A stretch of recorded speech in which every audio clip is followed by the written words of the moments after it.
Hi, welcome back. Oh,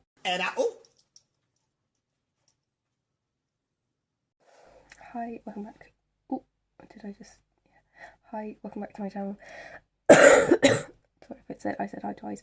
Didn't realise if the camera picked up or if I clicked it too late. I want to do a video on perfectionism, balance. That's just the title, I think. Balance. Perfectionism is a thing that I have struggled with for ages. In the past, I don't think I'm a naturally, perfectionistic I think I'm a perfectionistic person. I'm not an obsessive compulsive type person though.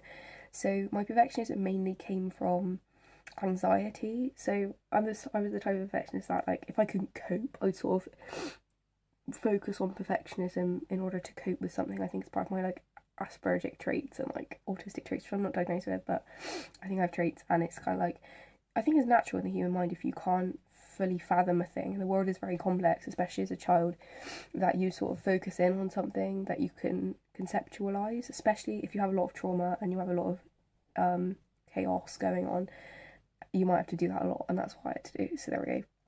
But my cure to this and the way of balance is obviously, once you do release trauma, and trauma being one thing, but like how we're supposed to have different phases of, like, emotion and different phases of being, and how we're supposed to feel anxious sometimes, we're supposed to feel empty sometimes, we're supposed to feel the full range of emotion, and we're not really in control of when we feel those things. Don't get me wrong, you can regulate your emotions, but when something bad happens, like, this is when I'm reminded to rely on God's divine plan, because you can't always decide when shit's going to hit the fan and you're going to be angry. You can't always decide when you're going to feel lonely, or you're going to feel disheartened, or you're going to feel happy.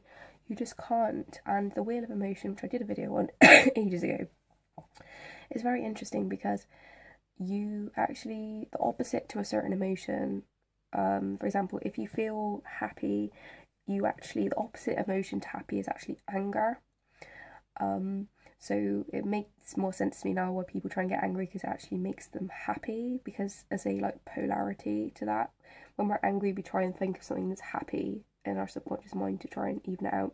This all gets a bit complicated, so I'm not going to go into it, but I feel like just accepting the natural ebbs and flows of life more, which probably is a given for a lot of people, but not everyone.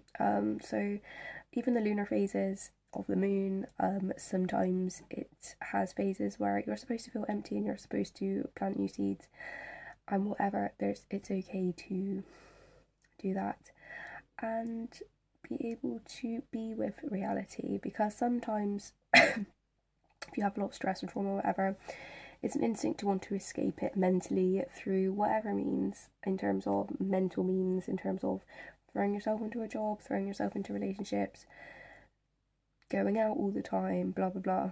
But lockdown and everything, it's just made me want to be, or have to be, present in my reality at times. I definitely think there's still strategies you can use to get a break from the ever stressful world we live in terms of, as I did an exercise the other day where you focus on a small portion of a room or whatever for a few seconds, and it kind of gives you some instantaneous relief to the stress you're dealing with, and then you kind of pendulate back to your, reality, however long after, which feels healthy for you, to give you some of that relief. And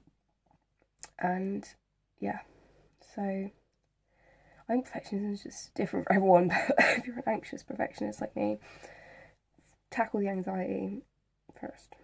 That's my thoughts. Thanks for listening. Bye.